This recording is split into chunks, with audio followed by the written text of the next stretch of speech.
Raised by wolves with canine DNA in his blood, having trained more than 24,000 vets, helping you and your fur babies thrive. Live in studio, it's Pet Talk Today with Will Bangura, answering your pet behavior and training questions. Ladies and gentlemen, please welcome your host and favorite pet behavior expert, Will Bangura.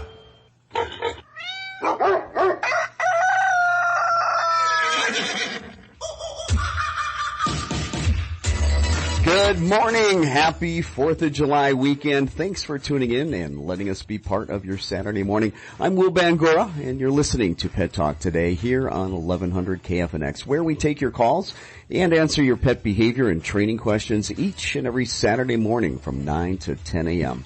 Do you have a crazy cat or an out-of-control dog that desperately needs some training and behavior help?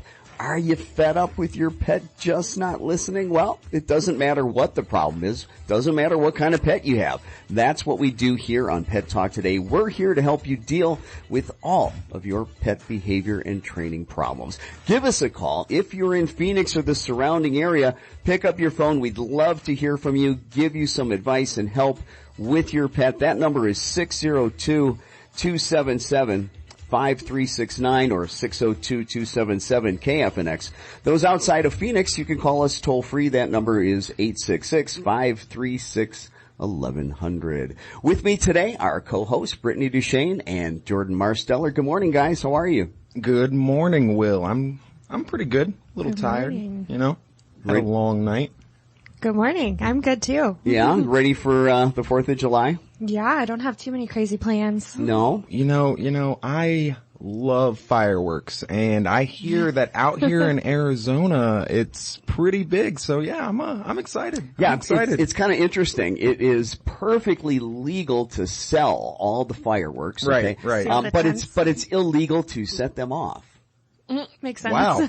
Yes. Interesting. Yes. Well, tell my neighbors that. Well, I know. And here's the thing. We all have dogs. Yeah, okay? absolutely. How do your dogs do with fireworks? I got lucky. My dogs are not fazed in the slightest. Okay.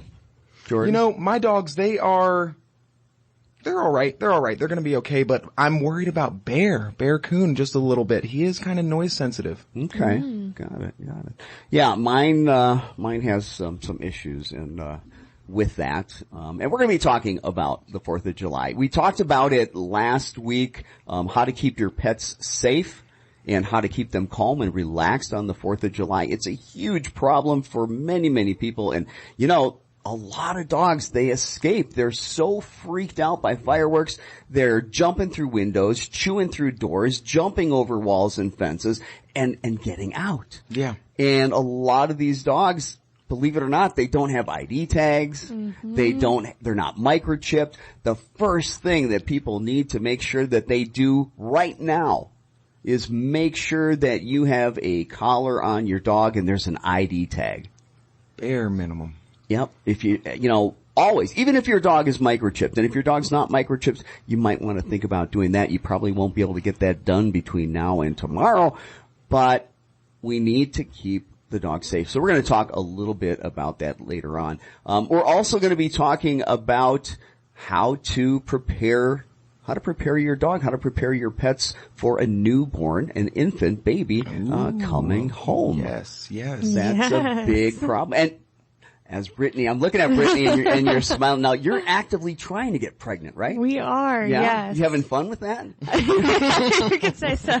Yeah? All right. So yeah, we're going to be talking about how to keep your infant newborn safe. You know, every year, way too many infants, they're mauled to death for no reason. Mm-hmm. You know, most of those attacks, they could have been prevented. Every dog owner, of course, they think to themselves, oh, my dog would never hurt my baby. Of course they do, or they wouldn't be keeping the dog. But how many times are we reading about this? How many times are we seeing this on the news? So in a little bit, we're going to be discussing in detail the steps that you need to take before your baby comes home from the hospital.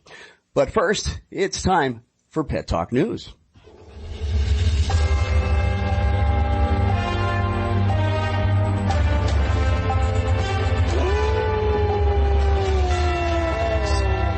So, a study by Dana Koch, DVM. We're talking about the 10 most common signs of stress and anxiety in your dogs, perfect for the 4th of July weekend. Firstly, excessive drooling, panting, or sweating. It's common for stressed canines to produce more saliva than normal and to pant continuously, even in the absence of warm temperatures or recent exercise. Second, a tucked tail. A tucked tail can indicate several different emotions in our dogs, including fear, aggression, and yes, anxiety. 3, excessive shedding. Most veterinarians and dog owners can attest to the fact that during examinations, stressed dogs will often shed their fur more than normal. This may also be combined with incessant shaking. 4, gastrointestinal upset. Stress may be the underlying culprit for your dog's gastrointestinal issues such as nausea, vomiting, diarrhea, or constipation. 5, destructive behavior. An anxious or stressed dog will often look for an outlet to alleviate these uncomfortable feelings. The result can sometimes be the destruction of objects in the household. 6, avoidance behaviors. A scared or stressed dog will frequently display avoidance behaviors, which include hiding behind furniture, turning away from their owners, and even isolating themselves from other humans and the other animals in the home. 7, aggression in and of itself. In contrast to animals that react to anxious or stressful situations by hiding, some of our dogs have a stronger fight complex, and they will display those aggressive behaviors. This could be towards the owner, veterinarian, or the individual directly interacting or indirectly interacting with the dog. 8, urinary accidents. Inappropriate urination can be secondary to several medical issues, but it might also be an underlying cause of stress.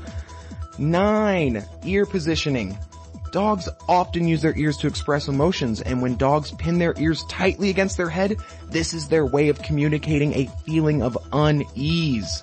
Watch for that rotation. Finally, yawning. A dog placed in a stressful situation will often yawn involuntarily. We'll look out for these signs of anxiety, stress, and potentially aggression because they may progress into that. Keep your dogs calm and relaxed this 4th of July. Thank you, Jordan. Yes, we're going to be talking about how to keep your pets safe and how to keep them calm and relaxed on the 4th, and obviously because of fireworks. Every year, millions, and I'm talking millions of dogs. I know that sounds crazy, but across the country, we've got about 70, at least. Hey, we've got 70 million dogs. Those are the ones that are reported. You know, there's millions more that have not been reported, millions more that don't have, aren't registered with their county. So, you know, take that and probably, 70 million, probably add to that another maybe 20, maybe even 30 million. Okay. So yeah, millions of dogs, because they're freaking out because of fireworks, are getting killed on the 4th. Millions of dogs are escaping their homes on the 4th. And did you know that the 4th of July is the busiest day of the year at every shelter that's out there? Yeah. The county shelters, all of them. That is, it's crazy because these dogs are getting out. They are getting out, exactly. I'm your host, Will Bangura, and you're listening to Pet Talk Today here on 1100 KFNX. We need to take a quick break to hear from our sponsors, but when we come back, we'll be taking your calls and talking more about your pets. Don't go anywhere. We'll be right back.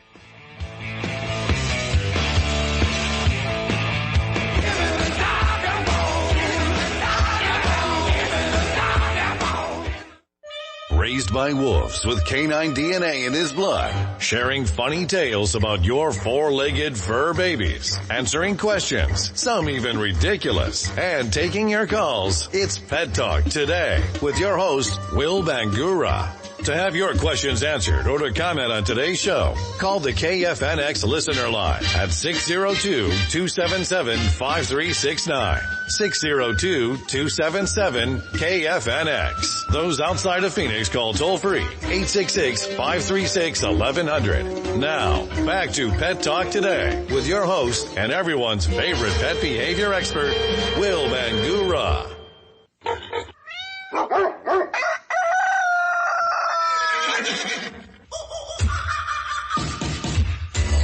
Welcome back, everybody. Thanks for staying with us. If you are just joining us, I'm Will Bangura, and you are listening to Pet Talk Today here on 1100 KFNX, where we take your calls and answer your pet behavior and training questions each and every Saturday morning from 9 to 10 a.m.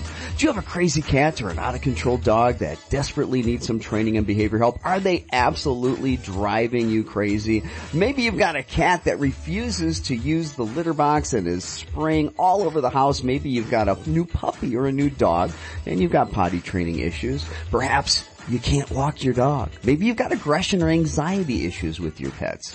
Maybe it's just some other nuisance behavior. It doesn't matter what the problem is. Doesn't matter what kind of pet you have. That's what we're here to do. We're here to help you deal with all of your pet behavior and training issues. If you'd like some help, we'd love to hear from you. Or if you'd like to comment on today's show, you could give us a call if you're in Phoenix or the surrounding area. The number to call is 602-277-5369. That's 602-277-KFNX. Those outside of Phoenix, you can call toll free. That number is 866-536-1100.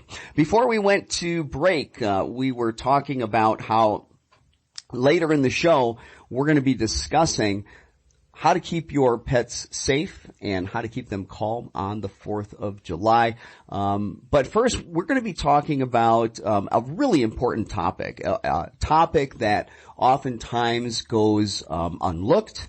Oftentimes, pet owners don't even think about this. Now, those pet owners that have, aggressive dogs, really aggressive dogs, yeah, they think about, hey, how do I prepare my dog for a newborn baby coming home? But then there's the folks that their dogs are aggressive, but, they're not like outwardly like insanely aggressive. Right. Okay. Yeah. But those folks, some of them really minimize and downplay that aggression. I see that all the time. And I understand that. It's your dog. It's like your kid. We're not going to say, oh yeah, my kid's the absolute worst student at the high school. Right. I mean, he's just a total idiot. I don't even think sometimes it's just downplaying. I think occasionally these owners don't understand their own dog's body language. Or in denial. Right. Yeah, exactly. Well, I do think a lot of them are in denial. Yeah. Okay. And, no, they don't know the body language. And we're going to talk a little bit about that, and why that's important. But even if you don't have a dog that has any aggression, you know what people don't think about a lot of times? If the dog's outwardly aggressive, yeah, they're going to do something. Right. But please don't call us 2 weeks before you're ready to pop. Okay? Right. It happens all the time. Yep. There's 1 or 2 weeks, they're getting ready to pop, and they give us a call. My dog's aggressive. We need you to come out and help us. Listen, folks, if you know you're going to have children and you have an aggressive dog, first thing you need to do is have a professional like ourselves come out, evaluate things. Is this a dog that you can keep? Right? There's levels of aggression, and not all aggression is easily managed. Some of it is extremely difficult. And so if you have an aggressive dog, the first thing you want to do is you want to call a professional, get them out to evaluate your dog. Do that as soon as possible. Heck, do that before you even get pregnant. Absolutely. If you know you're going to be having a baby, you're planning a family, you need to deal with that right away. Yeah. Now, if you've got a dog that's not aggressive, get someone out there to help you.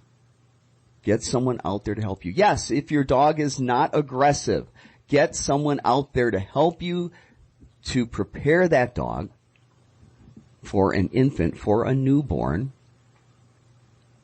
You don't think the dog's aggressive, but anything can happen. It's a brand new animal, a baby. Absolutely. Coming Major change. into absolutely a major change. Right. And I've seen these dogs that are not aggressive with anything or anybody until there's one specific variable present. I've seen people that say my dog will never ever go after another dog outside of the home or other people, but Sure. the second that dog gets back into the house and there's a leash on it, Yeah. it's the worst dog you've ever met, you know? You never know what's going to trigger these dogs. Well, I know that we have dealt with certain situations and people, don't look at these things. If you've got a dog, and this is what they don't Right. think about, it was what I was going to say and I got sidetracked. They don't think about their dogs that have fears and phobias. Right. Okay. That Right. may never have done any kind of outward aggression. But let's take dogs that, since we're going to be talking about fireworks, the 4th of July, how to keep your dogs calm, relaxed, and safe. Let's talk about dogs right now, that have noise sensitivity issues. Right. And what do babies do? A lot of. A lot of screaming. Right. Now, Right. you've been, a lot of screaming. Yeah. At all hours of the night. Oh my gosh. My son Okay. is 3. I remember those And, days. a screaming baby sounds like wounded prey. Yeah. Absolutely. We got coyotes out here. And, when they kill, and you hear that prey, sounds just like a baby screaming. Just like a baby screaming. So, what happens when you've got these dogs that have these fears and they've got these phobias and all of a sudden you got this little creature next to them screaming and crying and they don't know what to do. Wounded prey. Guess what happens? They go straight into instinct. They go to the amygdala, that part of the brain for fight and flight. They are perceiving something as threatening. Their thinking part of the brain shuts down when they no complex thought, no rationalization. It's just instinct. Doesn't matter with your dog whether or not you've ever seen aggression. Right. It's kind of scary to think about. It is scary. Because you don't know. You don't know. And half of all dog bites in this country are to children. Huh. Didn't know I that. did not know that either. Half of them. That is, and if I may, assume here, it's probably because children are a strange beast for a dog. They don't operate the same way as an adult does. They move weird. They move different to a dog, and that might be kind of scary. They're like little monsters at eye level. They also Right, don't know exactly. dogs' boundaries. Everything is right in that dog's face. Yeah. Their hands, their face, the food that the baby is holding, all of it. And my response there, even if your dog isn't aggressive, why risk it? Exactly. Get help. Exactly. Absolutely. This should be something that if you have a dog, well, this is America. Nobody's going to make it mandatory. Right, right. But, if I had my autocratic way, okay, it would be mandatory that if you're going to have children and you have a dog, that you have to have it evaluated and you have to, if it's appropriate to keep, you have to have it trained properly. Absolutely. And prepare it. We're going to be talking about all kinds of things in terms of what you need to do, all the different steps that you need to do. But as we're talking right now, the first step is realizing that, hey, don't assume that your dog's going to be okay. I have people, they tell me, well, my dog's been around my niece and was just fine. Yep. Really? Okay. There's so many things that I need to know. And first of all, does your niece live at home with you? No. Any dog can have a good experience. Absolutely. What is the day-to-day life like in that home? Okay. When the niece was there, was the niece an infant screaming and crying right next to the dog and while it's wailing its hands and feet, kicking and hitting the dog? Because you let your dog on the couch and the baby's on the couch too? Right. That's one thing you need to do, folks, is teach your pets to get off of all furniture. all furniture. You're going to have your baby on the furniture. If you tell me you're not, I'm going to tell you you're a liar. I've had a child. The baby's going on the couch. I guarantee the baby's on the couch. Baby's going to be in your bed. I know. I know. You don't want the baby to go in the bed. It's going to be in the bed. It's going to be in the bed. Okay. Everything belongs to baby now. Everything will. Everything. And here's the thing. Before the baby came, yeah, as far as the dogs were concerned, everything was about the dogs. Yep. Everything was about the dogs. And now, really, very little is about the dogs. Yeah, they get fed. There's water. They get to go outside to go to the bathroom. But that is usually about it for quite a while. Yeah. Okay. Usually, with most babies, unless you're like me, a baby whisperer, the first 3 months are very difficult. You are going to get a lot of sleepless nights. No, I'm not talking about not getting any sleep. Sleep less. Less sleep.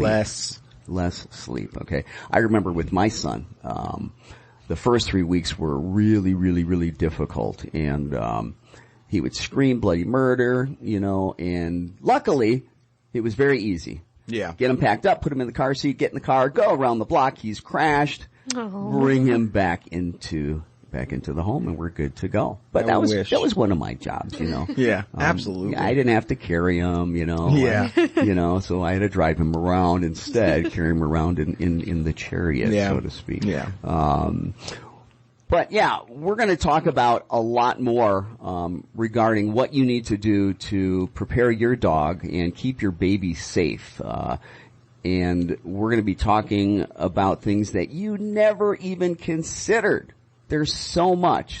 When we go out and we do a consultation about preparing a dog for a baby, we might be spending months working with them. I'm your host, Will Bangura. You're listening to Pet Talk Today here on 1100 KFNX. We need to take a quick break for the news, but when we come back, we're going to be talking more about keeping your baby safe from your dog. We'll be right back.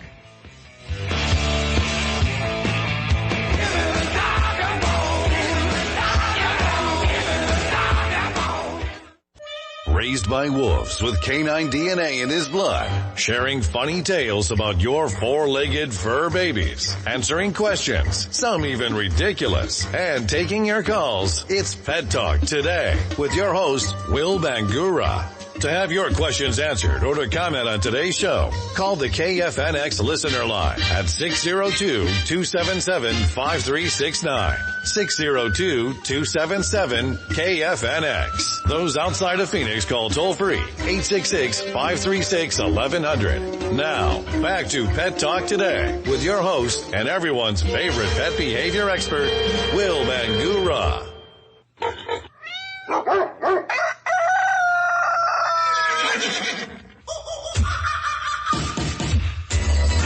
Welcome back, everybody. Thanks for staying with us. If you are just joining us, I am Will Bangura, along with my co-host, Jordan Marsteller and Brittany Duchesne. And you're listening to Pet Talk Today here on the Pulse of Arizona, 1100 KFNX, where we take your calls and answer your pet behavior and training questions each and every Saturday morning from 9 to 10 a.m. and talk about relevant topics to help you and your fur babies thrive. Do you have a crazy cat? Or an out-of-control dog? Do they need some training and behavior help? If you'd like some advice and you want to give us a call, if you're in Phoenix and the surrounding area, that number is 602-277-5369. Again, that's 602-277-KFNX. Those outside of Phoenix, you can call us toll-free. That number is 866-536-1100. Before we went to news, we were talking about how to prepare your dog for having a baby, how to prepare your dog for a newborn infant coming home. And there are some very specific things that you need to do. And in a little bit, we are going to be talking about how to keep your pets safe and how to help them be calmer and more relaxed on the 4th of July. Because we've got a lot of dogs that are absolutely terrified of fireworks. And it's just really heartbreaking, to see that. But going back to getting your dog prepared for having a baby. One of the first things that, people do that's wrong, and even trainers. Yeah. Make this huge mistake. No, your dog does not need to sniff your baby. Absolutely not. First of all, know that. yeah. First of all, if you think for some reason that your dog is not smelling your baby with the kind of scent and smell receptors that they have and their ability to smell stuff a mile away, no. Exactly. That makes sense. They can smell the baby. Trust me. Absolutely. Now, what we don't want is that new strange creature going in the dog's face. And that's what you have to do if you're like, the dog should smell the baby. Let me smell the baby. Their mouth is right there next to their nose. Yeah, exactly. Crazy. You know, it's like inviting a rapist to dinner, okay? Yes. I mean, it's just like, please, all right? Not at my dinner table, okay? Till I really know your character around this new baby. Right. So stop. Stop with that. I don't care what your trainer told you. They're not all right. And I'm not saying that I'm right about everything. Okay? I don't know everything. But I know this. A lot of babies were mauled and bitten when they were presented to the dog because they said, let them sniff the baby. Yeah. I've seen video of a trainer with an owner and the baby. It was the first time they were going to be introduced, and the trainer says, okay, go ahead and let the dog sniff the baby. And the dog almost ripped the baby's face off. Luckily, lucky the father was unbelievably quick. Wow. Okay. I hope this guy hung up his training hat, Will. Well, I'm sure he was very well intentioned. I don't think that he meant to do any harm, but he didn't know any better. But anyway, we've only got a couple minutes to get through this topic, so I'm going to start shooting things up almost in lightning round fashion here. do it. Okay. So the first thing that you need to begin to do, your baby is maybe going to be in a jumpy, a swing. You may have a playpen out, a crib out, or something like that. In common areas, okay, where the dogs are going to be. Now, not right away. This is way down the road, okay, that your dog. Well, let me back up a little bit. The first thing you need to do is, hey, your dog is going to be kept in a kennel, okay, and it's not going to be out with you and the baby. The kennel should be in the same room as you spend a lot of time with the baby, so that might be the living room or something like that. Right. All right. They need to spend a lot of time experiencing this baby at a distance in a way that they can't get to the baby, and you're too busy dealing with the baby. Don't think that you're going to be able to stop and control this dog if the dog wants to go after the baby. Right. Okay? Mm-hmm. Now, you might think this is extreme, but I think it's extreme when your baby gets mauled. Absolutely. Okay, so you need to keep your dog confined, but your dog should be in the same room so it does smell the baby. It does start to experience seeing this movement. It does start to experience hearing the crying and the screaming. And when that happens and they're in the crate, look at them.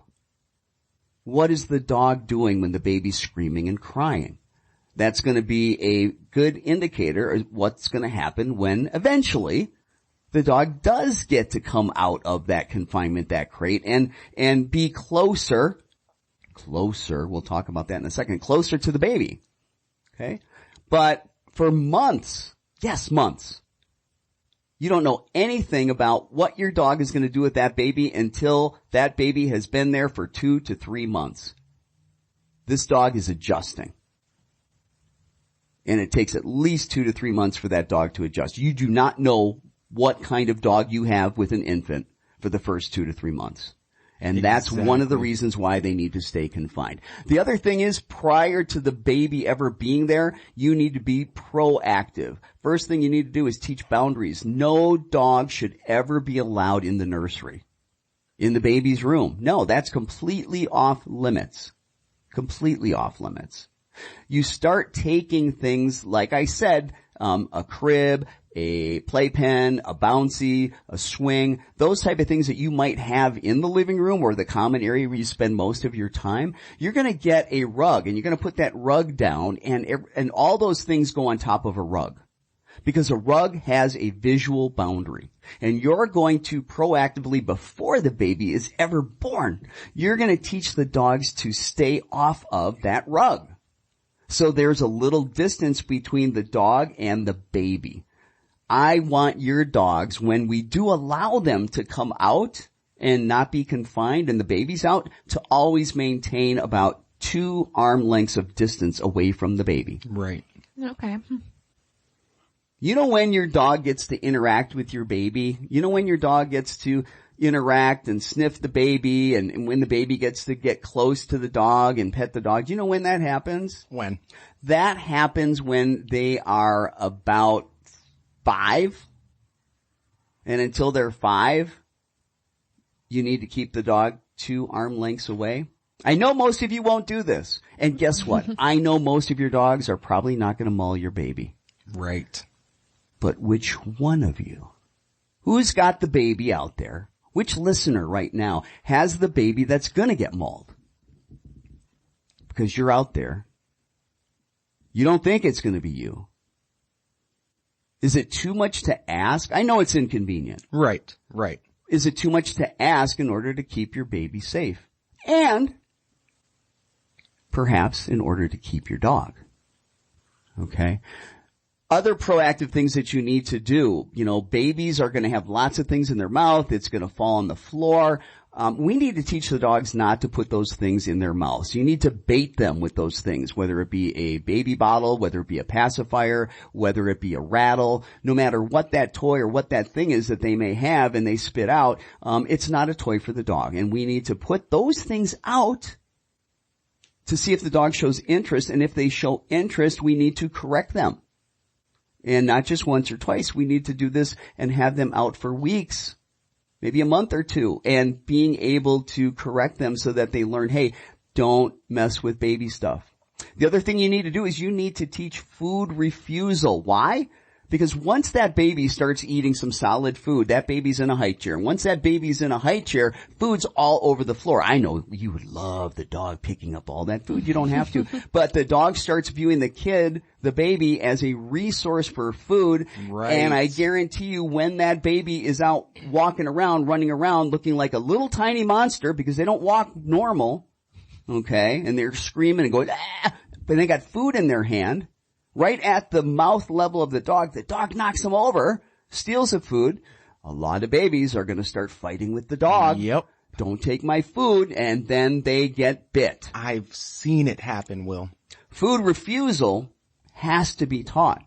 The only way that your dog should be taking human food should be out of its dog bowl and from you giving it to the dog. So out of your hand, mom and dad, and out of the food bowl. Not out of the kid's hands. Not at all. So food refusal, that is huge for you to have to do that. The other thing proactively that you should do is you can download baby sounds for pets on Apple, on iTunes, and get them used to the sounds of babies crying. Start off at a very low volume. Start pairing feeding food with that. Parapositive. When your dog gets really comfortable with that, go up, turn the volume up, pair more food with that. This could take weeks. It could take a month, 2 months, 3 months. Do that 3 to 5 times a week. Play baby crying with food. We've got to take a quick break, but when we come back, we are going to be talking a little bit more about babies and dogs, but we're going to be talking about how to keep your dogs safe, how to keep them calm on the 4th of July with fireworks. Don't go anywhere. We'll be right back.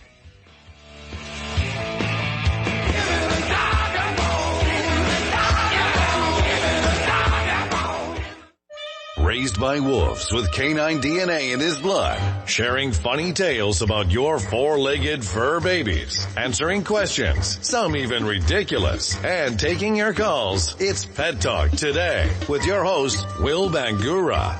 To have your questions answered or to comment on today's show, call the KFNX listener line at 602-277-5369. 602-277-KFNX. Those outside of Phoenix call toll free 866-536-1100. Now, back to Pet Talk Today with your host and everyone's favorite pet behavior expert, Will Bangura.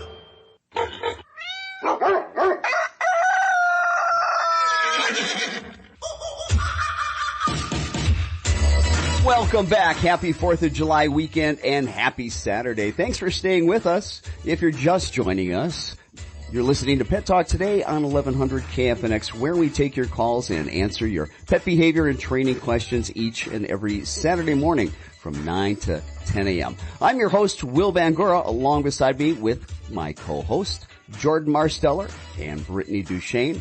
We're here to help you deal with all of your pet behavior and training issues. Before we went to break, we were talking about how to keep your baby safe, but how to prepare your dog for a newborn infant, a newborn baby. But now we need to talk about, we've got about 10 minutes, actually, maybe 8 minutes, 10 minutes. With the time left, I want to talk about the 4th of July, how to keep your pet safe, how to keep them calmer and more relaxed. We did most of the show last week on the 4th of July fireworks. I wanted to do it then because I wanted to talk about desensitization. You don't have time right now to desensitize folks. Tomorrow's the 4th. So all that counter conditioning and desensitization takes weeks, if not months. Okay. You don't have time to do that yet. So first and foremost, if you've got a dog that has any kind of sound sensitivities, don't leave them home alone. Do not leave them home alone. Stay with them. Don't confine them. They're going to freak out and they're going to hurt themselves trying to get out of whatever confinement that you have. Every year they hurt themselves. Make sure that if you've got drapes or blinds, keep those closed on windows. Dogs oftentimes when they're freaking out want to escape, get out, whether it be a door, whether it be a window. Every year, millions of dogs, millions of cats are running away, escaping from the home as fireworks are being blown off, and they're getting killed. They're getting run over by cars. The 4th of July is the busiest day for every shelter in the country because, not every of them die, and I pray that they don't die when they escape. Pray that they don't get hit by a car. But we've got millions of dogs, millions of pets that are loose, that are stray. So the other thing you need to make sure is that your pet has a collar and an ID tag. Hopefully you got a microchip, but not everybody has a microchip. And even if you have them microchipped, put a collar and ID tag. Still do it. That's the first thing I look for when I find Absolutely. a dog. It's the first thing everybody looks for. Everybody. And not everybody has a chip scanner. I don't. That's a thing? Oh yeah. Oh yeah. Oh yeah. Yeah. It's not just you the can vets. just own that? Oh. You can, yeah. Cool. Amazon has everything. Exactly. Amazon has everything except for the microchip. Right. Okay. But you got a reader, all that good stuff. You can probably get the 18 gauge syringe that you use to stick that in the dog, and that is a big needle. I'm gonna pass on that. Big needle. Really sucks when you got a little tiny dog. Although the microchips are a little bit smaller for the little dogs. But going back to the 4th of July and fireworks, first thing you got to do is make sure you've got an ID tag on them. Make sure that you're keeping them safe by staying home with them. And do not put them in any kind of confinement. Now, one of the things that you need to do is you need to find where is the quietest place in the house. Absolutely. Almost invariably it is one of your closets, one of your clothes, closets. Clothes and a closet full of clothes and cloth like that is like a sound dampening room. It's got more sound dampening material than anywhere in your home. It's going to be the quietest. My recommendation is, if it's not so teeny tiny, that you go in there with your pet. At the instant you begin to hear any kind of fireworks. And before you go in there, before this happens, have water in there already set up. Have a bunch of high value food rewards in there already set up. Have on your smartphone already set up, ready to go, some reggae music. Yes, reggae music. That's right. Yaman. Okay? Reggae music. We know through studies that dogs like reggae music the best. Who would have known? It must be all that CBD. Seriously. It's all that CBD. It's all that CBD that the dogs are getting now. You know, that's why it's like, hey, Mo. Yeah. Love the reggae, man. So yeah, reggae. We used to think it was classical, you know, but we didn't think about testing with reggae. So somebody out there, you know, had a really good idea to see which music the dogs would like the best, and so they went through all these different music. But have some reggae music in there, okay? And you know, if you need to yourself do a little recreational before you get in there, hey, why not? It's okay? legal. It is legal. CBD for the dogs does not work. Doesn't work, folks. It's not going to help your dog. But if you want to spend your money and give your dog CBD, that's okay. There are some things, though, on the market you can give your dog. All right? But talk to your vet before you give your pets anything. Benadryl. Talk to your vet first. Benadryl can help calm them down a little bit. Dramamine can help calm them down. And a lot of dogs, when they get super stressed, they start getting nauseous. Okay? So the Dramamine will also help with the tummy. All right? You can give them L-theanine, which is an amino acid. You can give them magnesium. Okay, you can give them melatonin. All right, there's all kinds of things that you can give them. And there's pre-formulated calming supplements that are out there. Now, if you've got a dog or a cat that has severe noise phobia, you might want to consider talking to your vet about getting some medication. Something to keep them calm, something to keep them relaxed. And like I said, have some high value food rewards in that closet with you. Now, if your pet is like trembling and shaking and just absolutely freaking out, okay? Don't feed your pet well, quite frankly, if don't you think, Jordan, a lot of these pets, if they were that freaked out, they're not going to take the food anyway. No, absolutely not. Most likely they're not going to gastrointestinal. It shuts down the digestive system. Yeah. If it's that bad, they're not going to take the food. But for those of you that have pets that will take the food, okay, that might have that, you know, less severe but quite moderate, you know, still bad. As soon as the sound of the fireworks happen, pairing it exactly at the same time, you want to feed. As soon as the sound of the fireworks stops, immediately stop feeding. The goal here is to pair with perfect timing and sustained timing with the sound of the fireworks high value food. We're taking something really wonderful, really positive that the dog likes, or the cat likes, okay? With your cat, maybe it's some tuna or something like that. And we are giving it to them at the exact same time that scary sound is happening. And I'm not talking about just one little treat. You know, we hear the boom, crackle, boom, crackle. I know it sounds different than that. That's the only way I know how to make my fireworks sound on the radio. I thought it was good. All right. I'm glad. Thank you there. Thank you for the positive reinforcement there. But we want to feed continuously, constantly, while the sound is happening, and as soon as the sound stops, stop feeding. That's classical conditioning. That is pairing something positive with something negative. That's called counter conditioning. Right now, before that, your pet has been conditioned that fireworks are a very scary thing.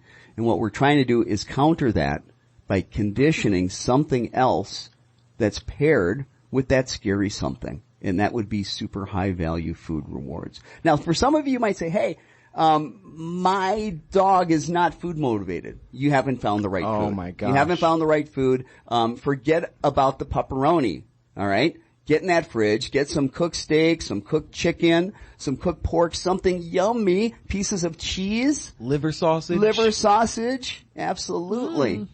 Absolutely. But seriously, folks, make sure that you're helping your pets. Help them stay calm, help them be relaxed. Stay home with them. If you know that they've got some fears and phobias, make sure that they've got ID tags on.